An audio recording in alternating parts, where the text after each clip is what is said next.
सुरेंद्र पहलवान, मैं दिल्ली वेटरन्स का अध्यक्ष हूँ। सर, आप क्या कुछ जो ओआरओपी 2 है उसके बारे में क्या कहना चाहेंगे, वो पूरा डिटेल से हमें OROP 1 और 2 दोनों के ही मुद्दे हैं। सरकार ने जवान जेसीओ के साथ अनदेखी की है। जो उनको मिलना चाहिए, जो उनका हक था, वो सरकार ने नहीं दिया है। बताएं। सर, क्या क्या खामियां हैं, हमें उन खामियों के बारे में बताएं ताकि हमारे चैनल के माध्यम से सरकार तक आपकी बात पहुंचे। मैं आपको बहुत बहुत शुक्रिया करूँगा, आप अपने चैनल के द्वारा इस मुद्दे को उठाएं और सरकार तक पहुँचे। मीडिया ही एक ऐसा जरिया है जिस जरिए से सरकार के कानों तक बात जा सकती है। हमारा जो मुद्दा है वन रैंक वन पेंशन का, वो जो मल्टीप्लाई फैक्टर है जिसके द्वारा जवान जेसीओ की पेंशन बढ़नी चाहिए, उसमें अफसर और जवानों के साथ भेदभाव किया गया है। एमएसपी में भेदभाव किया गया है, ग्रेड पे में भेदभाव किया गया है। जैसे जो मल्टीप्लाई फैक्टर जो है पेंशन का, जवान जेसीओ का मल्टीप्लाई फैक्टर यूज किया इन्होंने 2.57, उसी में ऑफिसर का दिया है 2.67।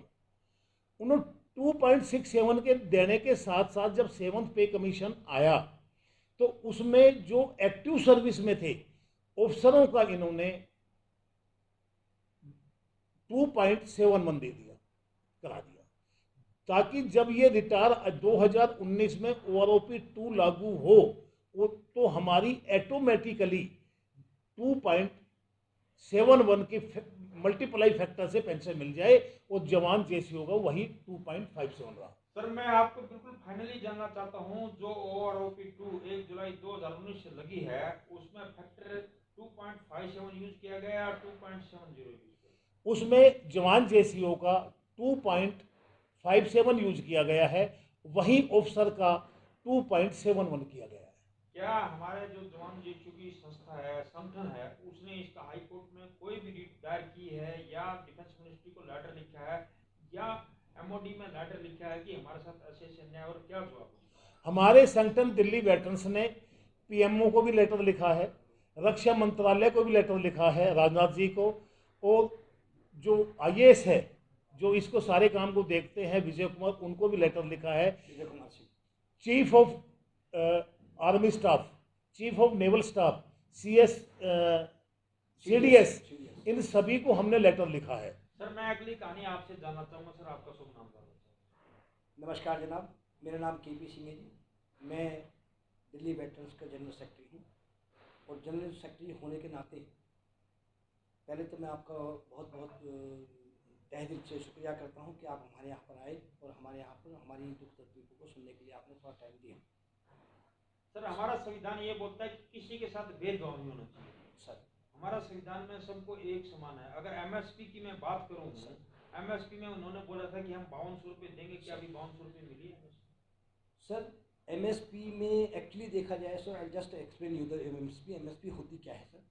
MSP was plan to give for the juniors rank, मतलब बेसिकली सिपाही के लिए थी, सिपाही से लेके JCO रैंक तक थी, सुबेदार मेजर तक की, जैसा कि दूसरे कंट्रियों में ऐसा होता है।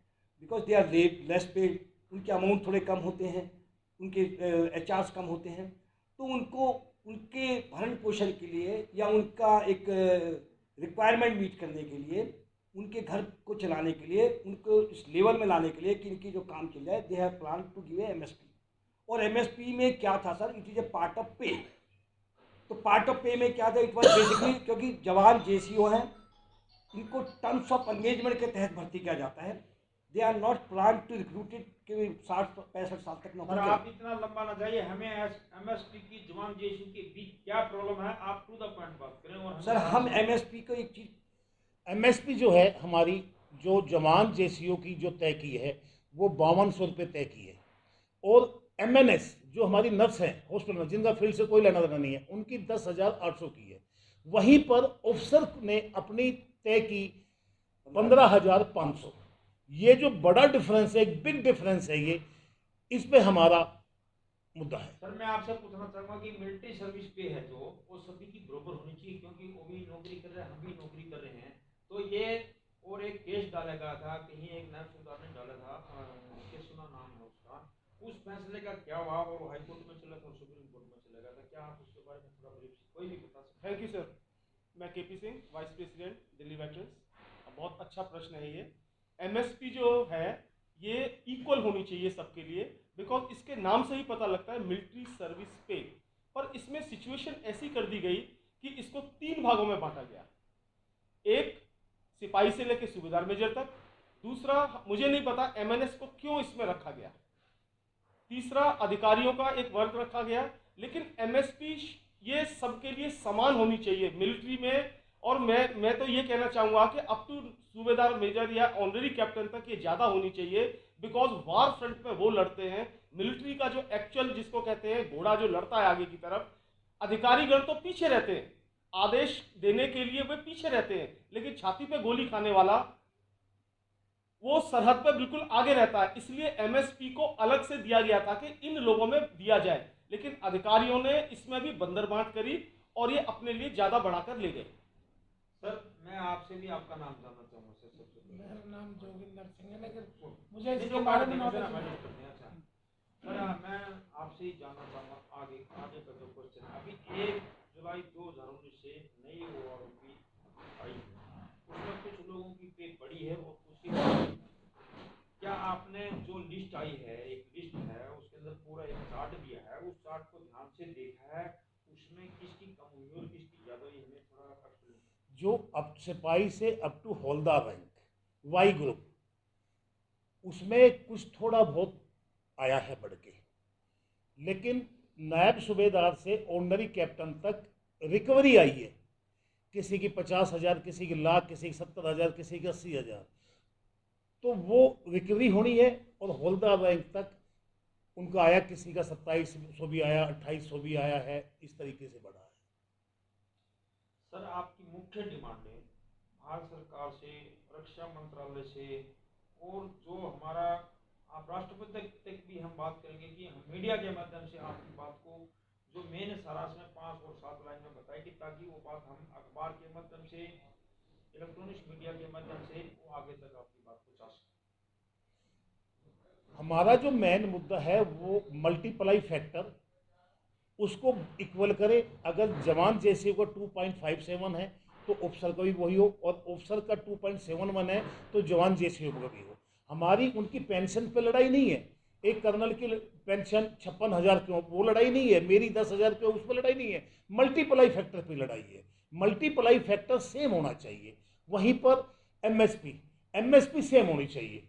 10,000, 15,500 होनी चाहिए। इधर इसको बीच में करें। एमएसपी एक होनी चाहिए जिससे एक जवान जेसीओ भी अपना थोड़ा स्टैंडर्ड, लिविंग स्टैंडर्ड अप कर सके। ये एक मुद्दा है। दूसरा डिसेबिलिटी पेंशन का है। डिसेबिलिटी पेंशन एक वार में, ऑपरेशन में, ऑन ड्यूटी, अगर कोई माइन वगैरह ब्लास्ट होगी, कुछ कोई भी, एक ऑफिसर का पैर काटना पड़ गया, एक हौलदार का पैर काटना पड़ गया, तो उसमें ऑफिसर को तो पेंशन मिलेगी 2,55,000 रुपये, और वही हौलदार को पेंशन मिलेगी 20 से 22,000 रुपये। ये एक बहुत बिग है।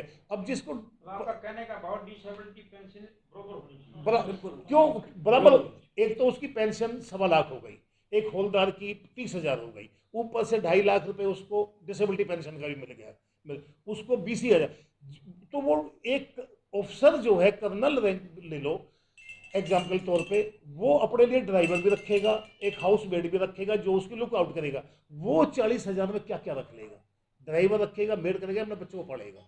ये बड़ा फैक्टर सर है। अगर आपकी मांगे ना मानी गई, हाँ जी, आप धरना प्रदर्शन करेंगे, क्या क्या करेंगे, और क्या किए आपका प्लान, और क्या क्या कार्रवाई आप फ्यूचर में करेंगे? हमारा 20 फरवरी को लगभग 50,000 प्लस जंतर मंतर पूर्व सैनिक आए हैं, और 21 तारीख से आज 6ठा दिन है, हम लगातार धरने पे बैठे हुए हैं। सवेरे 10 से 4 बजे तक, परमिशन 10 से 4 की होती है, उसमें बैठे हुए। और हम जब तक नहीं उठेंगे, जब तक सरकार हमारी बात नहीं मानेगी, चाहे वो 10 दिन में माने, चाहे 6 महीने माने, चाहे साल माने, हम बैठे रहेंगे। सर हम एक डिसिप्लिन है, सोल्जर हैं, और हम एक डिफेंस से आते हैं, इसलिए हम शांति प्रिय धरना करते हैं। और जो बाकी लोग हैं, किसी भी लगा लो डिपार्टमेंट के हैं, वर्कर हैं, अपनी मांगे रोड जाम करके और दूसरे साधनों से मंगवा लेते हैं, फिर हमारे लिए गवर्नमेंट क्यों नहीं सुन रही है सर? नहीं, हम एक बेल्ट की नौकरी करके आए हैं, डिसिप्लिन है, सुलझन है सभी, तो हमारे में उनमें इतना फर्क तो होता ही, हम गवर्नमेंट के किसी भी प्रॉपर्टी को नुकसान ना पहुंचाएं और आम राहजन को किसी प्रकार की कोई तकलीफ ना हो। हम इतना शांति प्रिय अपने आंदोलन को चलाना चाहते हैं। धन्यवाद सर। लेटेस्ट अपडेट पाने के लिए हमारे चैनल क्लाउड न्यूज़ को अभी लाइक करें, सब्सक्राइब करें और बेल आइकन दबाना बिल्कुल ना भूलें।